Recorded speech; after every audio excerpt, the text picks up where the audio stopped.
같이 기도하시겠습니다.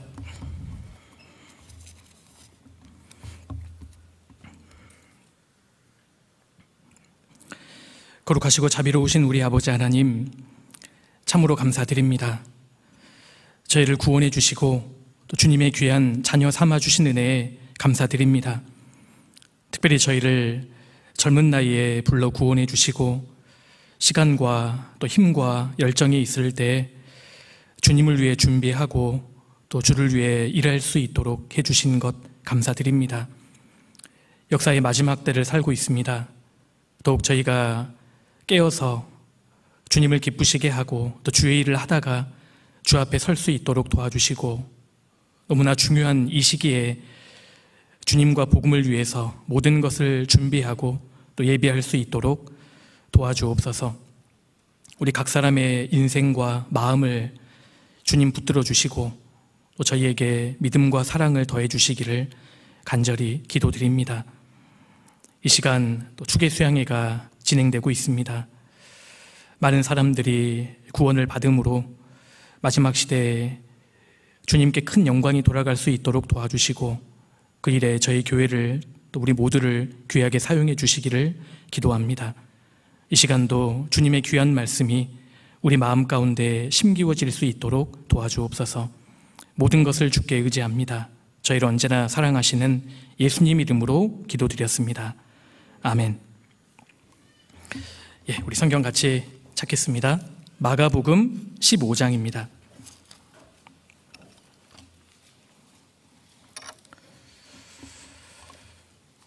마가복음 15장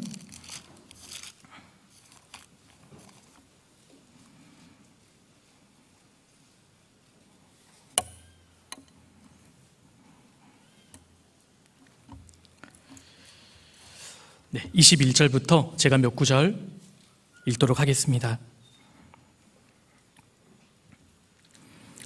마침 알렉산더와 루포의 아비인 구레네 사람 시몬이 시골로서 와서 지나가는데 저희가 그를 억지로 같이 가게 하여 예수의 십자가를 지우고 예수를 끌고 골고다라 하는 곳, 번역하면 해골의 곳에 이르러 모략을 탄 포도주를 주었으나 예수께서 받지 아니하시니라. 십자가에 못 박고 그 옷을 나눌새 누가 어느 것을 얻을까 하여 제비를 뽑더라. 됐습니다. 가을이 된 줄 알았는데 오늘은 덥네요. 형제자매님들도 많이 더우시죠?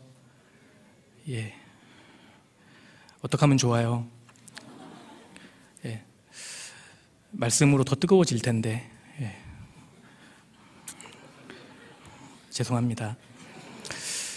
기독교 신앙의 핵심은 그리스도의 십자가라고 할 수 있습니다. 우리 예수님께서는 온 세상의 죄를 대신 짊어지시고 십자가를 지시고 그 고난의 길을 올라가셨습니다.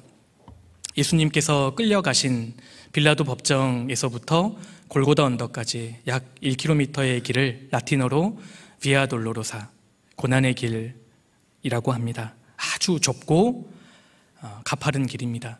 이 길의 끝이 바로 이 골고다 언덕입니다. 골고다는 히브리어로 해골이라는 뜻을 가지고 있습니다. 십자가의 무게는 약 20kg에서 30kg에 달한다고 하니까요, 그 무거운 십자가를 지시고 주님께서는 홀로 그 고난의 길을 올라가셨습니다.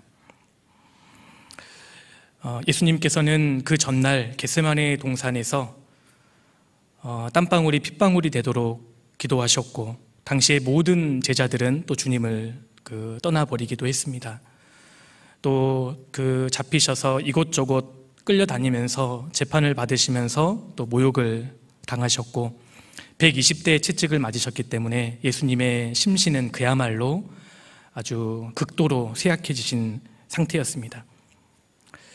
그래서 예수님께서는 십자가를 지시고 그 고난의 길을 가시면서 쓰러지시고 또 가다가 쓰러지시고 이 과정을 반복하셨죠. 그때마다 로마 군병은 또 예수님을 향해서 채찍을 내리쳤습니다. 그런데 예수님의 이 고난의 길에 뜬금없이 한 사람이 등장하는데 그가 바로 구레네 사람 시몬입니다. 로마 군병들은 예수님께서 십자가를 지시고 스스로 마지막 지점까지 가시는 것이 불가능하다고 생각했습니다. 그래서 한 사람을 차출했습니다. 그가 바로 이 구레네 사람 시몬입니다. 당시의 로마 군병들은 공무집행을 위해서라면 아무나 인력을 차출할 수 있었는데 이 과정에서 그 사람이 저항하거나 거부하면 죽여도 상관이 없었습니다. 그래서 어떤 사람이 좋을까 하여 보고 있었는데 마침 그때 이 구레네 사람 시몬이 지나가고 있었던 겁니다. 예수님이 오전 9시에 십자가에 못 박히셨기 때문에 이 사건은 오전 7시에서 8시 사이에 발생했던 것으로 보입니다. 결과적으로 주님께서 십자가에 못 박히시던 그날 주님을 가장 가까이에서 목격하고 또 체험했던 인물이 바로 이 구레네 사람 시몬입니다. 구레네 시몬에 대한 이야기는 마태복음 27장, 또 본문인 마가복음 15장, 누가복음 23장 세 차례나 성경에 기록이 되어 있습니다. 아마 주님께서 우리에게 아주 중요한 교훈을 주시기 위해 이 사람 이야기를 성경에 기록하셨다고 생각합니다. 21절 다시 보시겠습니다. 마침 알렉산더와 루포의 아비인 구레네 사람 시몬이 시골로서 와서 지나가는데, 이 시몬은 구레네 사람이었습니다. 구레네에 살고 있었습니다. 구레네는 지중해 연안에 있는 도시로서 북아프리카에 위치해 있습니다. 이 구레네에서 예루살렘까지의 거리는 1500km가 넘는 아주 먼 거리입니다. 그런데 이 험하고 먼 이 거리를 왜 시몬이 올라왔을까요? 왜 예루살렘으로 왔을까요? 아마 유월절을 지키기 위해서였을 겁니다. 출애굽기 23장에 의하면 유대인 남성들은 매년 3차 예루살렘으로 와야만 했습니다. 유월절, 오순절, 초막절 3대 절기를 지켜야 했던 것이죠. 그러니까 그 먼 거리를, 험한 거리를 이동했을 정도로 이 시몬은 나름 하나님을 사랑하고 또 하나님께 대한 열심을 가지고 있었던 것 같습니다. 그리고 이 시몬은 홀로 오지 않았을 겁니다. 틀림없이 두 아들 알렉산더와 루퍼를 데리고 왔을 겁니다. 그리고 시몬은 아들들이 어렸을 때부터 아마 유월절에 대해서 자세히 설명해 주었을 것 같습니다. 이스라엘 백성들이 출애굽할 때에 어린 양을 잡아서 그 피를 문의 이 설주와 좌우 임방에 바르면 죽음의 사자가 넘어갔지 않습니까? 그날이 바로 유월절이었고 매년 이스라엘 백성들은 유월절을 기념하고 지켜왔던 겁니다. 이것을 아들들에게 아마 시몬은 잘 설명해 주었을 겁니다. 그런데 하필이면 유월절 아침에 이 시몬은 로마 군병들에게 지목을 받고 전혀 의도하지 않게 주님의 십자가를 대신 짊어지게 됩니다. 결과적으로 이 사건은 시몬의 인생을 180도 바꾸어 버립니다. 그런데 이 본문에 재미있는 표현이 먼저 좀 눈에 띄죠. 21절에 마침이라는 단어가 나옵니다. 마침, 우연히라는 뜻입니다. 성경에는 마침, 우연히라는 단어가 사용될 때가 있습니다. 사람이 보기에는 우연처럼 보이는데 오히려 이 단어가 쓰일 때에는 하나님의 계획과 섭리를 강조할 때 쓰이고 있는 겁니다. 열왕기상 22장 34절에도 마침이라는 단어가 나옵니다. 혹시 기억하십니까? 한 아람 병사 한 사람이 우연히 활을 당겨서 쏘았는데 그 화살이 아합 왕의 갑옷 솔기를 명중한 사건 말입니다. 화살이 갑옷을 정통으로 맞추게 되면 절대 갑옷을 뚫기가 어렵습니다. 그런데 갑옷 솔기는 갑옷과 갑옷 사이를 연결해주는 이음매 부분이지 않습니까? 그러니까 우연히 활을 당겨 쏘았는데 화살이 갑옷 솔기를 명중했다는 것은 악한 아합 왕의 죽음의 배후에 하나님의 계획과 섭리가 있었다는 것을 우리에게 말해줍니다. 룻기 2장에도 우연히, 마침이라는 단어가 나옵니다. 한번 찾아보실까요? 룻기 2장입니다. 우리 마가복음 15장은 잡아두시면 좋겠습니다. 룻기 2장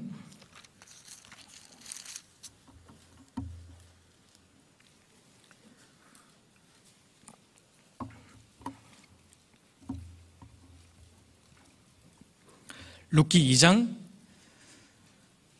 3절입니다.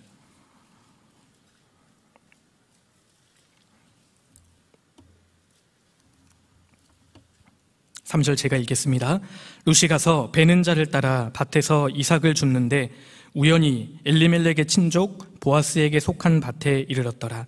마침 보아스가 베들레헴에서부터 와서 베는 자들에게 이르되 여호와께서 너희와 함께 하시기를 원하노라. 그들이 대답하되 여호와께서 당신에게 복 주시기를 원하나이다. 룻이 우연히 이삭을 줍던 밭이 보아스의 밭이었고 보아스가 마침 그때 자기 밭에 도착한 겁니다. 그런데 이처럼 룻과 보아스에게 펼쳐졌던 일이 사람 보기에는 우연처럼 보이는데 사실 그 배후에는 하나님의 계획과 섭리가 있었다는 겁니다. 룻과 보아스를 부부로 만들기 위한 하나님의 계획이 그 배후에 깔려 있었던 겁니다. 룻기에서 기업을 물을 자 보아스는 예수 그리스도의 모형이고 룻은 구원받은 성도의 모형이죠. 그러니까 한 성도가 그리스도를 만나서 구원을 받고 그리스도의 신부가 되는 데에는 하나님의 놀라운 계획과 섭리가 있다는 것을 이 본문이 우리에게 말해주는 겁니다. 그런데 그것뿐만이 아닙니다. 요한복음 4장에서 예수님께서는 6번째 남편과 살고 있는 사마리아 여인을 만나시기 위해서 사마리아로 굳이 통행하셨습니다. 그 여인에게는 우연이었지만 하나님의 계획이었습니다. 요한복음 8장에는 현장에서 가늠하다 잡힌 여인이 주님 앞으로 끌려오는 장면이 기록되어 있습니다. 무사람들이 돌을 들고 그녀를 치려고 했을 때 예수님께서는 죄 없는 자가 먼저 돌로 치라. 그리고 그녀를 용서해 주십니다. 결국 그녀가 구원을 받게 되었습니다. 그녀에게는 우연이었지만 사실 주님의 섭리였습니다. 누가복음 23장에는 한 사람이 평생 죄만 짓다가 십자가에 못 박히는 장면이 나옵니다. 그런데 공교롭게도 그 자리가 예수님의 십자가 옆자리였습니다. 평생 죄만 지은 행악자였습니다. 그런데 죽음을 건너가기 직전에 회개하자 주님께서는 그를 당장 받아주셨습니다. 내가 오늘 나와 함께 낙원에 있으리라. 그 강도에게는 우연이었지만 사실 주님의 섭리였습니다. 구레네 사람 시몬도 마찬가지입니다. 시몬은 유월절을 지키기 위해서 구레네를 출발해서 먼 예루살렘에 도착했습니다. 그리고 그는 예루살렘에 돌아와서 하필이면 그날 아침 예수님께서 십자가를 지시다가 쓰러지신 그 현장을 지나게 됩니다. 아마 예수님께서 구레네 시몬을 만나시기 위해서 타이밍을 맞추셨을 거라고 생각합니다. 사실 이것은 하나님의 무한한 자비와 섭리의 결과였습니다. 그런데 이 본문의 말씀이 우리에게 더 감동적인 이유는 이 이야기가 우리 각자의 이야기라는 것입니다. 우리 인생 속에서도 십자가를 지신 주님을 만난 날이 있습니다. 돌이켜보면 절대 우연이 아니었습니다. 우리가 구원을 받은 사건에는 하나님의 놀라운 계획과 섭리가 그 배후에 있다는 것을 우리는 믿을 수 있습니다. 하필이면 내가 그날 한국에서 태어났고, 하필이면 내가 그날 그 가정에서 태어났고, 하필이면 내가 그런 어려움을 당했고, 마침 그때 내가 그 사람을 만났고, 그때에 내가 그 말씀을 들었고, 수많은 경우의 수를 뚫고 우연처럼 보이는 많은 사건들이 종합되어서 결국 내가 복음을 깨닫게 된 겁니다. 결국 이것도 우연이 아니라 하나님의 놀라운 계획이었다는 것을 우리는 믿을 수 있습니다. 결국 내 인생의 모든 페이지는 하나님께서 나를 부르셨던 손길이었습니다. 구레네 시몬처럼 우리도 그 언젠가 십자가를 지시고 피투성이가 된 주님을 우리 각자 만난 날이 있습니다. 그리고 우리가 그날 구원을 받았습니다. 그렇다면 우연히 주님을 만나게 된 시몬에게 어떠한 일이 있었는지 구체적으로 좀 살펴보도록 하겠습니다. 누가복음 23장입니다.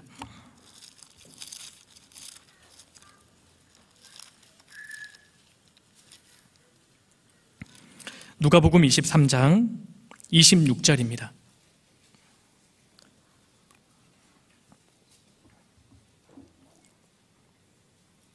26절 한 구절을 같이 한번 읽어보실까요? 저희가 예수를 끌고 갈 때에 시몬이라는 구레네 사람이 시골로서 오는 것을 잡아 그에게 십자가를 지워 예수를 족게 하더라. 누가복음 23장을 보면 그 상황이 조금 더 구체적으로 묘사되어 있습니다. 그에게 십자가를 지워 예수를 족게 하더라 라는 것은 예수님 뒤에서 십자가를 지고 가게 했다는 의미입니다. 그러니까 로마 군병들이 예수님을 먼저 앞세우고 구레네 시몬으로 하여금 그 십자가를 대신 짊어지고 예수님 뒤를 따라가게 했다는 것을 의미합니다. 예수님과 시몬이 같이 짊어진 게 아닙니다. 예수님을 앞세우고 시몬이 십자가를 지고 주님을 따라간 겁니다. 시몬은 이렇게 억지로 예수님의 피가 묻은 십자가를 지고 예수님 뒤를 따라가게 됩니다.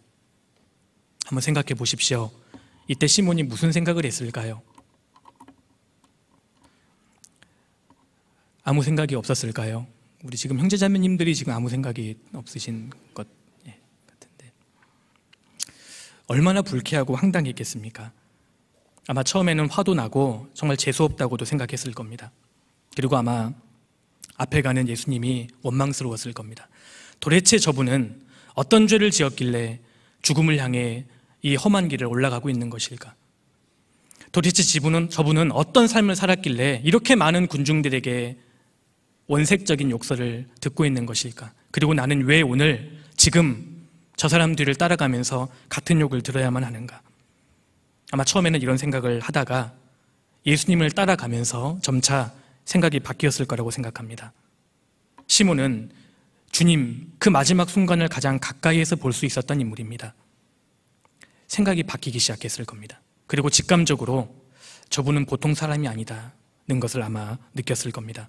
히브리서 12장 2절에 믿음의 주여 또 온전케 하시는 이인 예수를 바라보자. 저는 그 앞에 있는 즐거움을 위하여 십자가를 참으사 부끄러움을 개의치 아니하시더니. 앞서가는 헐벗은 저분이 부끄러움을 전혀 개의치 않으시는 겁니다. 이사야 53장 7절에도 그가 곤욕을 당하여 괴로울 때에도 그 입을 열지 아니하였으며 마치 도수장으로 끌려가는 어린 양같이 털 깎는 자 앞에 잠잠한 양같이 그 입을 열지 아니하였도다. 아무 말씀 없으시는 겁니다. 억울할 만도 한데 온유한 표정은 변함이 없고 그들에 대한 원망 섞인 말을 주님은 한 말씀도 하지 않으셨습니다. 이 모습을 구레네 시몬은 가장 가까이에서 볼 수 있었습니다. 그리고 드디어 골고다 언덕에 도착합니다. 그리고 시몬은 거기에서 십자가를 내려놓았습니다. 시몬의 역할은 여기까지였습니다. 시몬은 잠깐 예수님의 십자가를 대신 짊어졌지만 십자가에 못 박히지는 않았습니다. 그리고 시몬은 아마 골고다 언덕을 바로 내려가지 않고 충격에 휩싸여서 예수님이 십자가에 못 박히시는 장면을 끝까지 지켜보았을 거라고 생각합니다. 많은 사람들이 주님을 조롱하고 욕하고 있었습니다. 그런데 주님께서는 그 힘든 상황에서도조차 그들을 위해 기도하셨습니다. 아버지 저들을 사해 주옵소서. 자기들이 하는 것을 알지 못함이니이다. 그리고 시몬은 백부장의 고백도 들었을 겁니다. 이 사람은 진실로 하나님의 아들이었도다. 결국 예수님의 모습을 가까이에서 지켜보고 예수님 하신 말씀을 들으면서 시몬은 확실한 믿음을 갖게 되고 아마 구원을 받았을 겁니다. 결과적으로 예수님의 십자가를 가장 가까이에서 보고 가장 만졌던 인물이 시몬입니다. 구레네 사람은 이런 경험을 통해 구원을 받았고 시몬만 구원받은 게 아닙니다. 그의 가족들도 구원을 받게 됩니다. 마가복음 15장 21절에 시몬을 가리켜서 알렉산더와 루포의 아비로 소개되어 있는 것은 그 당시에 초대교회 당시에 알렉산더와 루포가 유명한 사람이었다는 것을 우리가 짐작해 볼 수 있습니다. 교회사 전승에 의하면 알렉산더와 루포는 실제로 예루살렘 교회의 중추적인 일꾼이 되었다고 합니다. 그리고 시몬의 아내도 구원을 받습니다. 시몬의 아내는 사도 바울에 의해서 인정을 받은 자매입니다. 로마서 16장 넘겨보겠습니다. 로마서 16장 13절입니다.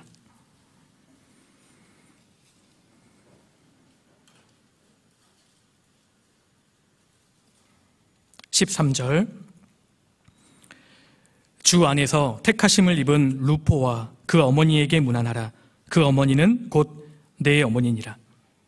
이 말씀에 나오는 루포가 바로 구레네 시몬의 아들로 알려져 있습니다.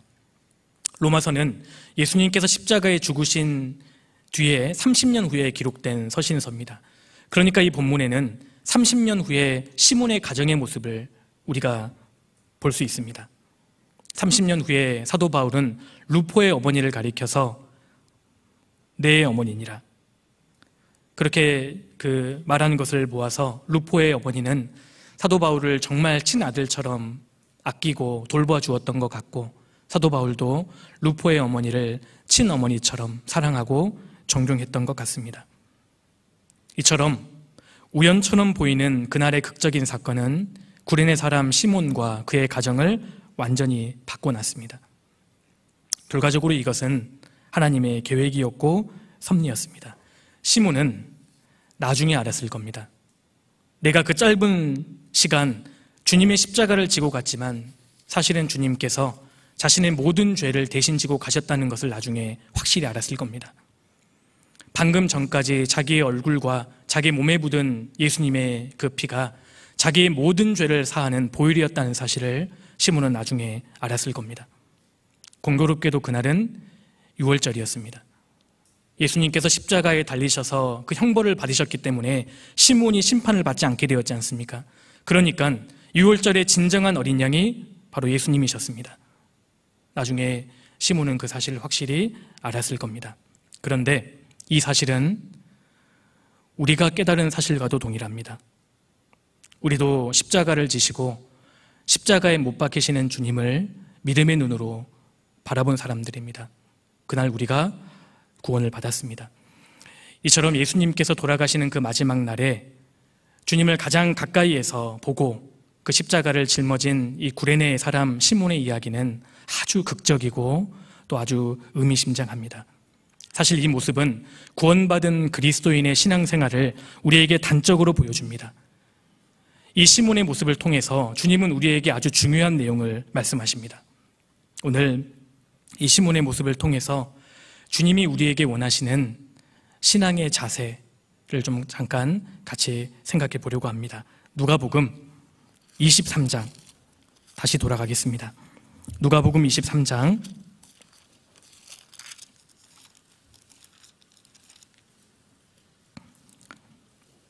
26절입니다.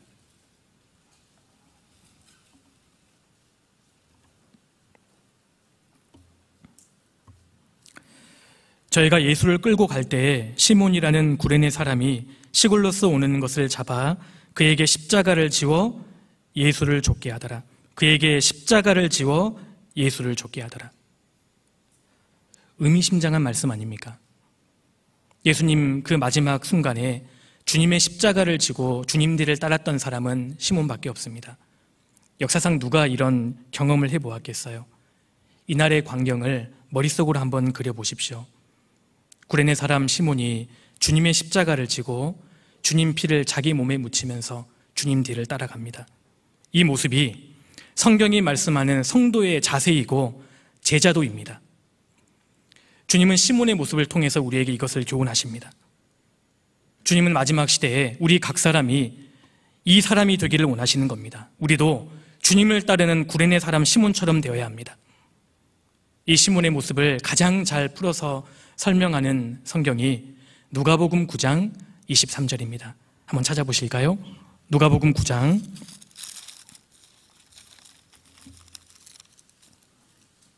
22절부터 보시겠습니다.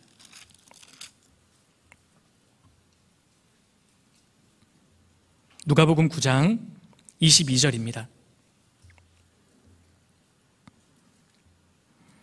가라사대 인자가 많은 고난을 받고 장로들과 대제사장들과 서기관들에게 버림받아 죽임을 당하고 제3일에 살아나야 하리라 하시고, 22절에는 예수님의 십자가 고난에 대한 말씀이 기록되어 있습니다. 주님께서는 많은 고난을 받고 십자가에 죽임을 당하고 제3일에 살아나셨습니다. 주님의 죽으심과 부활하심으로 우리의 모든 죄값을 지불하신 겁니다. 우리를 구원하시는 유일한 방법은 주님의 십자가였습니다. 22절의 결과 우리가 구원을 받은 것이지요. 그런데 주님께서는 이 주님의 십자가 이후에 우리가 지어야 하는 십자가에 대해서 이제 언급하십니다. 생각해 보십시오. 주님께서는 주님의 십자가를 시몬에게 건네주셨고 시몬이 그 십자가를 지기 시작합니다. 이것이 무엇을 의미하죠? 이제 우리 차례라는 것입니다. 주님이 우리를 위해 십자가를 지셨기 때문에 우리가 구원을 받았습니다. 이제 구원받은 우리 차례입니다. 우리가 십자가를 져야 한다는 겁니다. 그 말씀이 23절입니다. 23절 같이 읽겠습니다. 또 무리에게 이르시되 아무든지 나를 따라오려거든 자기를 부인하고 자기 날마다 제 십자가를 지고 나를 좇을 것이니라. 어디서 많이 본 모습 아닌가요? 구레네 사람 시몬의 모습입니다. 이 말씀을 주님의 실물 교훈으로 시몬을 통해 보여주신 겁니다. 읽으면 읽을수록 참 부끄럽고 우리 자신을 돌아보게 하는 말씀입니다. 아무든지 나를 따라오려거든. 구원받은 그리스도인의 신앙생활은 주님을 따르는 생활이라고 정의해 볼 수 있습니다. 그런데 아무나 따를 수 없습니다. 구원을 받은 사람이라고 해서 다 주님을 따르는 것은 아닙니다. 조건이 필요합니다.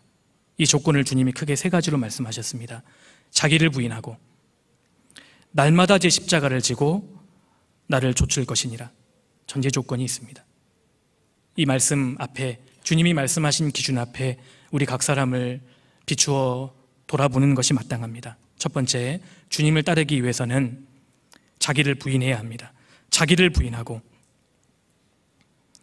자기를 부인한다는 것이 참 어려운 일인 것 같습니다. 그런데 자기를 부인하지 않는 사람은 주님을 부인하게 됩니다. 베드로가 자기를 부인하지 않았기 때문에 결국 주님을 3번이나 부인했지 않습니까? 나중에 부활하신 주님을 만난 베드로가 자기를 철저히 굴복시키고 부인했기 때문에 순교의 자리까지 주님을 끝까지 따라갑니다. 자기를 부인하고, 이 부인한다는 말이 헬라어 단어로는 인연을 끊는다는 의미입니다. 그러니까 자기를 부인한다는 것은 자기와의 인연을 끊는다는 뜻입니다. 어떻게 자기와 인연을 끊을 수 있겠어요? 이 말씀은 내 인생의 주인을 바꾸라는 뜻입니다.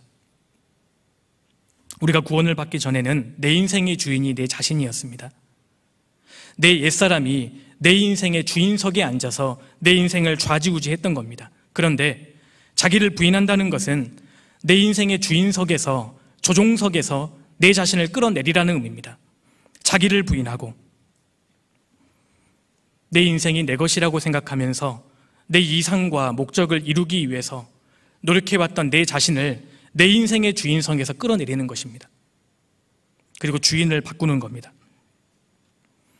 에베소서 3장 17절에 믿음으로 말미암아 그리스도께서 너희 마음에 계시게 하옵시고, 구원을 받았다 할지라도 내 마음에 주님이 안 계실 수 있다는 뜻입니다. 베드로전서 3장을 찾아보시겠습니다. 베드로전서 3장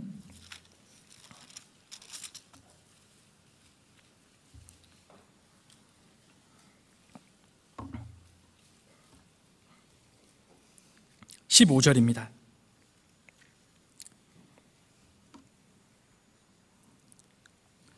(3장 15절)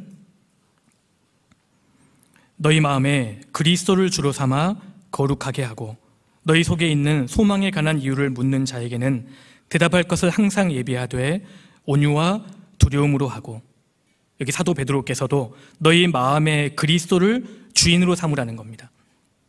구원을 받았다 할지라도 우리 마음의 주인이 주님이 아닐 수 있습니다. 때로는 내 자신이 내 마음의 주인일 수도 있고, 때로는 일시적으로 마귀가 내 마음의 주인일 수도 있습니다. 구원을 받은 이후에 내 마음을 누구에게 넘겨주느냐 하는 것이 정말 중요합니다. 내 인생의 주인석에, 내 마음의 조종석에 주님이 안 계시는 것. 그런 사람은 결정적일 때 결국 자기 자신이 결정합니다. 자기를 부인한다는 것은 더 이상 그렇게 사는 것이 아닙니다. 내 인생의 주인이 내가 아닌데 어떻게 내 마음대로 결정할 수 있겠어요? 예수님께서 이 세상에 오셔서 33년 동안 삶을 사실 때에 철저히 자기를 부인하셨습니다. 예수님의 공생애를 가리켜주는 단적인 사물이 뭔지 아시죠? 고운 가루입니다. 주님은 완전히 자기를 부수셔서 고운 가루가 되셨습니다. 고운 가루가 되셨기 때문에 생명의 떡이 되실 수 있었던 거죠. 소재에 가장 먼저 나오는 예물이 고운 가루 아니겠습니까? 나의 원대로 마옵시고 아버지의 원대로 되기를 원하나이다. 이것이 예수님 전체의 삶이셨습니다. 자기를 부인하고 자기의 고집, 자기의 생각, 자기의 욕망, 자기의 계획, 자기의 목표를 부수는 겁니다. 이러한 사람이 진정으로 주님을 따를 수 있고 주님을 섬길 수 있습니다. 기드온의 군사들이 항아리를 깨뜨렸을 때 빛을 발한 것처럼, 마리아가 향유옥합을 깨뜨렸을 때 향기가 진동한 것처럼, 구원받은 그리스도인들이 자기를 부인하고 자기를 부수어 바칠 때 주님께서 그 사람을 통해서 영광을 나타내시는 겁니다. 이건 성경의 진리입니다. 사도 바울은 나는 날마다 죽노라, 자기를 부인하고, 자기를 부인하는 대표적인 모습이 죄를 버리는 것일 겁니다. 마음의 우상을 제하는 것입니다. 골로새서 3장 5절에 그러므로 땅에 있는 지체를 죽이라. 곧 음란과 부정과 사욕과 악한 정욕과 탐심이니 탐심은 우상 숭배니라. 자기를 부인하고 마음의 우상을 제할 때, 죄를 버릴 때 그 사람이 참으로 주님을 따를 수 있을 겁니다. 열기구가 하늘 높이 올라가기 위해서는 가지고 있는 모래 주머니를 땅으로 버려야 합니다. 마찬가지로 거듭난 그리스도인들이 마음의 우상을 제하고 자기를 부인하고 주님의 뜻 앞에 자기를 굴복시킬 때 그 마음과 생각이 주님과 더 가까워질 수 있습니다. 구레네 사람 시몬이 십자가를 질 때 억지로 지었지 않습니까? 마가복음 15장 21절에도 억지로, 마태복음 27장에도 억지로. 그런데 처음에 억지로 지었지만 그 억지로 십자가를 진 것 때문에 예수님에 대해서 관심을 갖게 되고 결국 그것이 그와 그의 가정을 구원받는 결정적인 계기가 되었습니다. 우리도 때로는 주님을 위해 살아가는 길에 내 마음과 생각이 잘 안 따를 때가 있습니다. 나의 생각과 하나님의 생각이, 나의 뜻과 하나님의 뜻이 충돌할 때가 있습니다. 그때 자기를 부인하고 억지로라도 자기를 쳐서 굴복시키는 것을 우리가 반드시 배워야 합니다. 그때 주님의 축복과 역사를 경험할 수 있습니다. 주일에, 수요일에 교회당에 와서 말씀 듣는 것을 내 육신은 좋아하지 않습니다. 다른 사람들보다 더 힘든 봉사를 더 많이 맡는 것, 내 육신은 싫어합니다. 그런데 그때 자기를 복종시키고 굴복시키는 것이 신앙이지 않습니까? 그것이 순종입니다. 하나님의 말씀 앞에 자기를 부인하고 자기를 굴복시키는 것이 제사입니다. 그걸 예배라고 하셨잖아요. 그러므로 형제들아, 내가 하나님의 모든 자비하심으로 너희를 권하노니 너희 몸을 하나님이 기뻐하시는 거룩한 산 제사로 드리라. 이는 너희의 드릴 영적 예배니라. 너희는 이 세대를 본받지 말고 오직 마음을 새롭게 함으로 변화를 받아 하나님의 선하시고 기뻐하시고 온전하신 뜻이 무엇인지 분별하도록 하라. 하나님의 선하시고 기뻐하시고 온전하신 뜻이 무엇인지를 분별하고 그 뜻이 확실하다면 자기를 복종시키고 굴복시키는 것이 영적 예배이고 산 제사인 겁니다. 그것이 신앙입니다. 이걸 우리가 배워야 합니다. 청년의 때에 자기를 부인하고 주님의 뜻 앞에 순종하고 복종시키는 것을 우리가 반드시 배워야 합니다. 이것이 신앙입니다. 우리가 때로는 주님을 위해 살아가는 길에서 마음이 안 따를 때가 있습니다. 마음은 원하지 않는데 교회 안에서 내게 어떤 봉사나 어떤 직분이 맡겨질 때가 있습니다. 그때 때로는 저는 아직 준비가 덜 됐어요. 마음이 내키지 않아요. 그렇게 말씀하시는 분들이 간혹 계십니다. 우리가 그럴 때 구레네 사람 시몬의 십자가를 떠올려야 합니다. 로마 군병이 시몬에게 십자가를 지웠을 때 시몬이 저는 체력이 약해요. 저 지금 여기 입안이 헐었어요. 1500km를 이동해 왔단 말이에요. 오늘은 마음이 내키지 않아요. 그렇게 말하지 못했지 않습니까? 그는 억지로 십자가를 졌습니다. 마태복음 5장 41절에 또 누구든지 너희로 오리를 억지로 가게 하거든 그 사람과 심리를 동행하라고 하셨습니다. 우리가 인생을 살면서 때로는 억지로 무엇인가를 하게 될 때가 있습니다. 그런데 그것이 주님과 정말 관계된 일이라면 억지로라도 고난받기를 각오해야 합니다. 그것은 위선이 아닙니다. 그것을 순종이라고 하는 겁니다. 그리고 주님께서는 자기를 부인하고 억지로라도 주님의 십자가를 짊어지게 된 사람에게 감동을 주시는 겁니다. 그 사람에게 열심을 주시는 겁니다. 왜 마지막 시대에 많은 성도들에게 간증거리가 없습니까? 자기를 부인하고 주님 뜻 앞에 자기를 굴복시킨 경험이 없기 때문입니다. 순종의 경험이 없기 때문에 간증거리가 없은 것일 수 있습니다.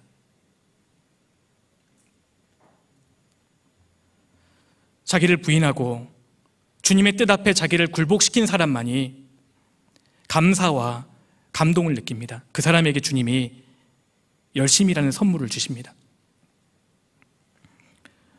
우리도 내 생각이나 내 마음과 달리 억지로 순종하고 어떤 봉사를 할 때가 있습니다. 그런데 시간이 지나면 이런 생각 들지 않으십니까? 야, 내가 그때 진짜 순종하길 잘했다. 아무도 안 여기로 내가 그때 참 봉사하길 잘했다. 그 생각 들지 않습니까? 아무도, 제가 어디로 가야 될지 모르겠습니다. 우리가 다 그런 생각이 들잖아요. 주님을 따르고자 하는 순수한 열심과 감사가 생기게 됩니다. 자기를 부인하고 주님의 뜻에 순종했던 그 길을 걸어본 사람만이 그것을 압니다. 첫 번째, 자기를 부인하고, 그리고 두 번째, 주님 말씀하셨죠? 자기 십자가를 지고. 우리가 주님을 따르는 길에 빈손으로 따를 수 없습니다. 주님을 따르기 위해서는 가지고 있어야 되는 것이 있습니다. 십자가입니다. 자기를 부인한다는 것이 소극적인 것이라면 십자가를 지라는 것은 적극적인 것입니다. 원래 그리스도인이라는 단어는 십자가를 지는 사람들이라는 의미를 갖고 있습니다. 십자가는 어떤 자리인지 아시죠? 죽는 자리입니다. 그러니까 십자가를 지라는 것은 죽으러 가는 것을 의미합니다. 사실 구원받은 그리스도인들은 처음부터 죽기 위해서 부르심을 받은 사람입니다. 십자가를 지고, 우리 형제 자매님들께서는 지금 십자가를 지고 계십니까? 우리가 교제하고 또 살아가다 보면 십자가를 진다는 표현을 자주 사용하죠. 그건 자칫하면 이 표현을 오용할 수 있다고도 생각합니다. 아무거나 십자가라고 해서는 안 됩니다. 내가 가진 약점, 내가 가진 실수, 부주의함으로 받는 고난을 십자가라고 해서는 안 됩니다. 우리가 뿌린 대로 거두는 것을 두고 십자가라고 해서는 안 됩니다. 십자가는 단순히 내가 지금 당하고 있는 성격적인 결함, 경제적인 어려움, 힘든 인간관계를 감당한다는 의미가 아닙니다. 십자가를 지는 게 어떤 뜻인지 아세요? 주님 때문에, 복음 때문에 받는 고난과 핍박이 십자가입니다. 순도 100% 주님 때문에, 복음 때문에 당하는 고난이 십자가입니다. 우리 각자의 가슴에 손을 얹고 정말 자문해 볼 필요가 있습니다. 내가 예수님 때문에 고난받은 적이 언제십니까? 내가 정말 복음 때문에, 예수님 때문에 고난받은 적이 언제이세요? 그런데 마지막 시대에 우리가 당하는 대부분의 고난은 주님 때문에가 아니라 나 때문에 받는 고난이 대부분입니다. 주님 때문에, 복음을 전하기 때문에, 주님의 길을 가기 때문에 받는 핍박이 많지 않다는 사실, 그것이 우리가 가진 부끄러움입니다. 자기 십자가를 지고, 성경에서 십자가를 지고 주님 뒤를 가장 가급적 가까이 따르려고 노력했던 인물이 단연 사도 바울입니다. 사도 바울은 주님의 십자가를 지고 십자가만을 자랑했던 사람입니다. 갈라디아서 6장을 한번 넘겨보겠습니다. 갈라디아서 6장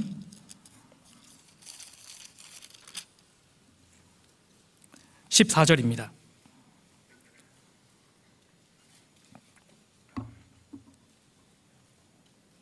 갈라디아서 6장 14절. 그러나 내게는 우리 주 예수 그리스도의 십자가 외에 결코 자랑할 것이 없으니 그리스도로 말미암아 세상이 나를 대하여 십자가에 못 박히고 내가 또한 세상을 대하여 그러하니라. 사도 바울은 우리 주 예수 그리스도의 십자가 외에 결코 자랑할 것이 없다고 고백했습니다. 사실 바울은 구원받기 전에 자랑할 것이 많은 사람입니다. 그는 히브리인 중에 히브리인이었습니다. 로마 시민권을 가지고 있었고 종교적으로는 바리새인이었습니다. 이름도 사울이었습니다. 가말리엘 문화에서 온갖 좋은 학문을 배웠고 여러 언어도 구사하고 있었습니다. 그런데 구원을 받고 그 모든 것을 배설물로 여기고 그리스도 십자가 외에, 그리스도 십자가 밖에는 나는 자랑할 것이 없다, 지금 이렇게 고백하고 있는 것 아니겠습니까? 그런데 오해하시면 안 됩니다. 그리스도의 십자가를 자랑한다는 것은 말로만 자랑하는 것이 아닙니다. 대가를 지불하는 겁니다. 17절입니다. 같이 읽겠습니다. 이후로는 누구든지 나를 괴롭게 말라. 내가 내 몸에 예수의 흔적을 가졌노라. 내가 예수의 흔적을 가졌다. 바울이 가졌다는 예수의 흔적이 무엇일까요?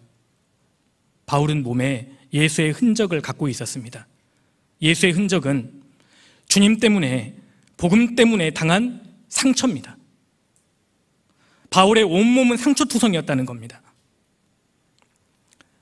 바울의 몸을 보면 이건 루스드라의 돌에 맞은 상처이고, 이건 에베소 폭동 때 받은 상처이고, 이 상처는 빌립보 감옥에 착고에 매었을 때 받은 상처이고, 이런 상처의 흔적으로 가득해 있었습니다.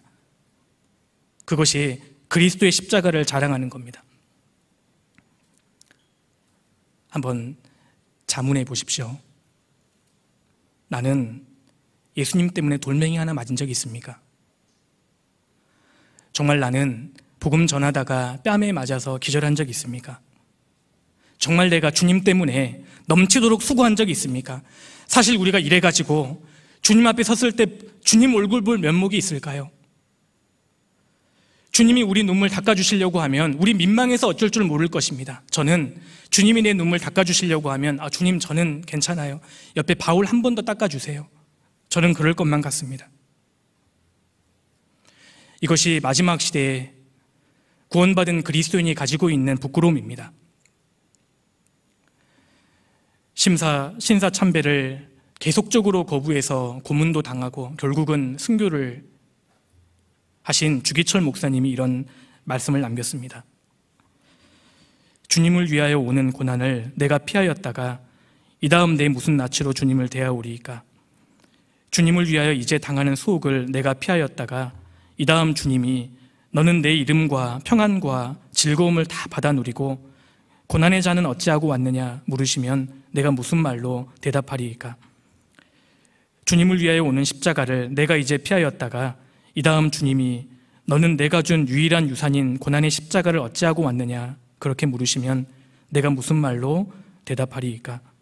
처음에는 우리가 십자가를 지지만 나중에는 십자가가 우리를 져줍니다. 나는 주님을 위해서 어떤 핍박과 고난을 당하고 있습니까? 우리 형제 자매님들께서는 지난 한 주간 주님 때문에 어떤 핍박과 오해와 불이익을 당하셨습니까? 그리고 주님 말씀하셨죠. 세 번째로 날마다 나를 좇을 것이니라. 십자가를 지고 주님 뒤를 따르는 과정은 일회성이 아니라는 것입니다. 날마다입니다. 시몬이 나중에 알았을 겁니다. 내가 주님 십자가를 지었던 그 아침에 그날의 순간은 자기 평생 반복되어야 하는 과정이었다는 것을 알았을 것입니다. 날마다 자기 십자가를 지고 날마다입니다. 나를 좇을 것이니라.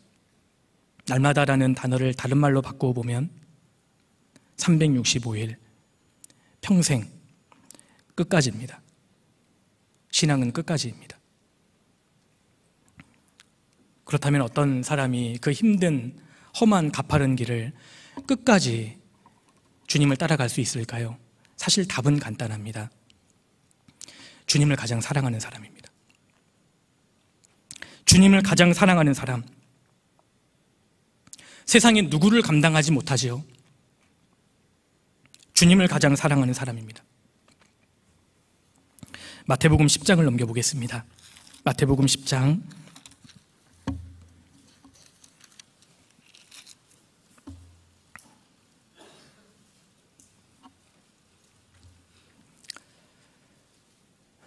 마태복음 10장 37절입니다.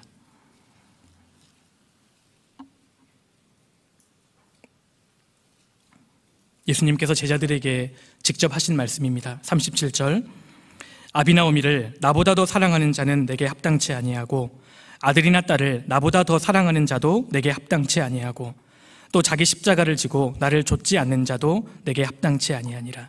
이 말씀에서 주님이 크게 두 가지를 지금 강조하시는 겁니다. 먼저는 나보다. 주님이 두 번이나 반복하셨지 않습니까? 나보다. 그러니까 주님이 제자들에게 내가 최우선이냐 이걸 묻고 계시는 겁니다. 정말 내 인생에 주님이 최우선인가? 그리고 두 번째는 아비나오미를 나보다 더 사랑하는 자는, 아들이나 딸을 나보다 더 사랑하는 자도 합당치 않다고 하셨습니다. 주님을 가장 사랑하는가 이걸 묻고 계시는 겁니다. 그러니까 내 인생에 주님이 최우선이고 주님을 가장 사랑하고 있다면 그 인생은 공허하지 않을 겁니다. 누가복음 14장에서도 주님 말씀하셨죠. 무릇 내게 오는 자가 자기 부모와 처자와 형제와 자매와 및 자기 목숨까지 미워하지 아니하면 능히 나의 제자가 되지 못할 것이라고 하셨습니다. 5가지를 말씀하셨습니다. 부모와 처자와 배우자와 자녀입니다. 형제와 자매와 및 자기 목숨입니다. 모든 것보다 주님을 더 사랑하는가? 그 사람은 주님을 끝까지 따를 수 있을 것입니다. 주님이 우리에게 아침마다 물어보시는 질문이 있습니다. 오늘 아침에도 주님이 이걸 확인하기를 원하셨습니다. 너가 진짜 나를 사랑하냐? 부활하신 예수님께서 베드로에게 한 가지 물으셨지 않습니까? 요한의 아들 시몬아, 내가 나를 사랑하느냐? 주님이 매 순간 내게 확인하기를 원하시는 질문입니다. 너가 나를 사랑하느냐? 사랑에는 굉장한 힘이 있습니다. 모든 것보다 주님을 가장 사랑하는 사람은 주님을 끝까지 따를 것입니다. 사랑의 수고라는 말대로 사랑은 수고를 넘치게 만듭니다. 사랑은 모든 것을 쉽게 만들어버립니다. 사랑이 있다면 수고를 당연한 것으로 여기지 않습니까? 어머니가 평생 자녀를 위해 수고하지만 수고를 수고로 여기지 않지 않습니까? 그 이유는 자녀를 사랑하기 때문입니다. 영국에 큰 자동차가 사고가 나서 전복이 됐습니다. 근데 그 자동차 아래에 한 여자 꼬마 아이가 깔려 있습니다. 그런데 젊은 여성이 그 차를 들어 올리는 겁니다. 그 여성이 누굴까요? 엄마입니다. 사랑하면 넘치도록 힘을 발휘합니다. 그래서 우리가 수고합시다, 희생합시다, 아무리 강조하지 않아도 주님을 참으로 사랑하는 마음이 있다면 얼마든지 주님을 위해 희생할 수 있는 겁니다.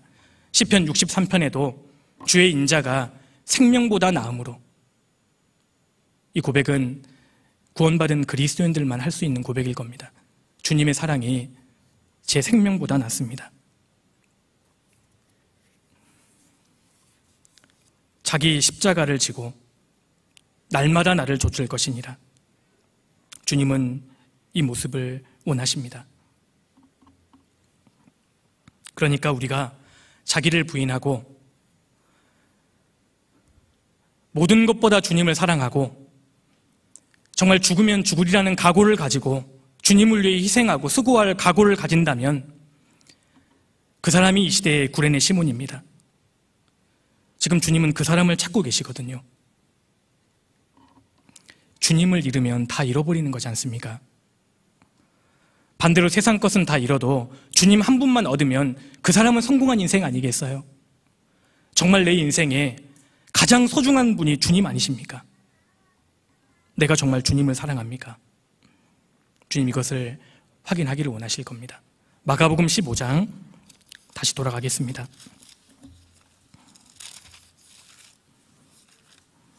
마가복음 15장 21절입니다.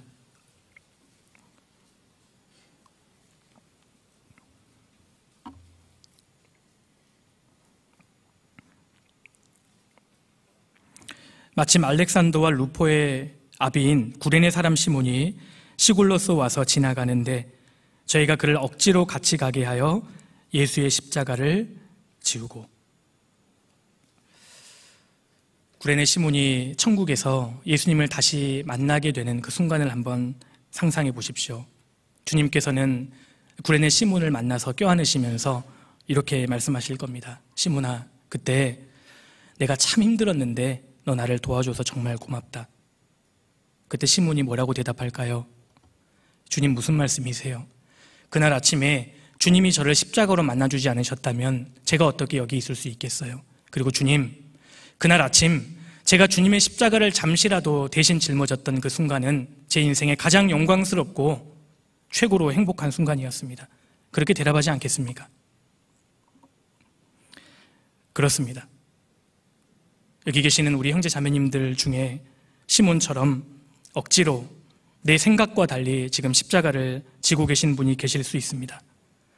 당장이라도 그 십자가를 내려놓고 싶은 분이 계실 수도 있습니다. 그런데 생각해 보십시오. 사실 이 십자가 때문에 내가 여기까지 올 수 있었던 것 아닙니까? 이 십자가가 있었기 때문에 부족한 내가 조금이나마 주님을 더 의지할 수 있었고, 이 십자가가 있었기 때문에 때마다 주님이 주시는 위로와 눈물이 넘쳤고, 이 십자가가 있었기 때문에 부족한 이 사람이 지금까지 그나마 믿음을 지킬 수 있었던 것 아니겠습니까? 처음에는 내가 십자가를 지지만 나중에는 주님이 십자가를 대신 져주십니다. 주님의 십자가가 나를 대신 져줍니다. 십자가를 진다는 것은 결코 쉬운 일이 아닙니다. 그런데 주님을 따라가면서 십자가를 지는 그 선택은 내가 할 수 있는 최고의 선택입니다. 힘들지 않다는 이야기가 아닙니다. 그보다 받은 은혜가 훨씬 크다는 뜻입니다. 루마니아에 리처드 범브란트라는 목사님이 계십니다. 아마 들어본 분들 계시죠? 지금은 이제 주님 품으로 간 목사님입니다.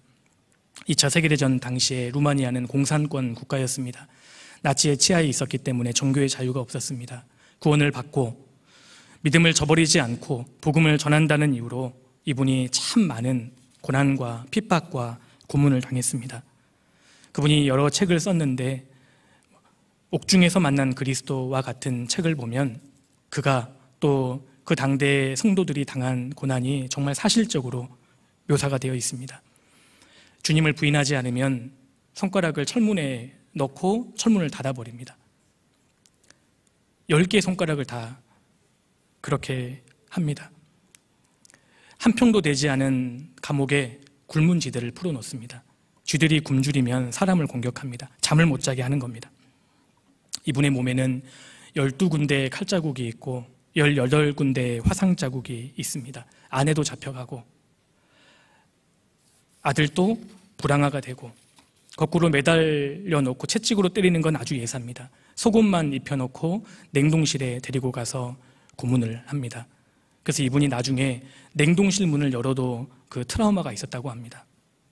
목사님을 몰래 도와주던 두 자매는 끌려가서 매를 맞고 평생 불구자가 됩니다. 이 목사님이 너무 지쳤기 때문에 출감 이후에 조용히 살고 싶었습니다. 그래서 인적이 드문 곳에 가서 조용히 농사를 짓기로 마음을 먹습니다. 농사를 지으면서 주님께 이런 기도를 드렸다고 합니다. 주님, 제가 더욱 주님을 닮기를 원합니다. 주님, 더 온전해지고 싶습니다. 그러자 꿈속에서 주님이 나타나셔서 이 목사님에게 이렇게 물으셨답니다. 너 나를 위해서 다시 감옥에 들어갈 수 있겠느냐? 목사님이 고개를 저었습니다. 주님, 제가 다른 것은 다 하겠습니다. 그런데 감옥만큼은 좀 피하게 해주십시오. 너무 힘들었기 때문입니다. 근데 주님이 그때 목사님에게 이런 말씀을 하셨다고 합니다. 그러면 너 내게 온전해지기를 구하지 말아라. 이 목사님이 다시 복음을 전합니다. 그리고 또 다시 감옥에 들어갑니다. 총 14년 동안 감옥에 있었습니다. 감옥에서 받은 고문의 후유증 때문에 성경 말씀을 기억하기가 너무 어려웠답니다. 그게 가장 고통이었답니다. 그래도 한 가지만은 기억하려고 노력했다고 합니다. 왕으로 오실 수 있었던 예수님께서 이 땅에 오셔서 매를 맞는 길을 택하셨다. 이 사실 하나만큼은 기억하려고 애를 썼다고 합니다. 나중에 말년에 그 목사님이 이런 말씀을 남겼습니다. 그리스도를 위한 고난은 은혜다. 내가 그 은혜를 잃어버릴까 봐 두렵다. 그리스도를 위한 고난은 은혜입니다. 고난이 있어서가 문제가 아니라 고난을 잃어버리는 것이 문제입니다.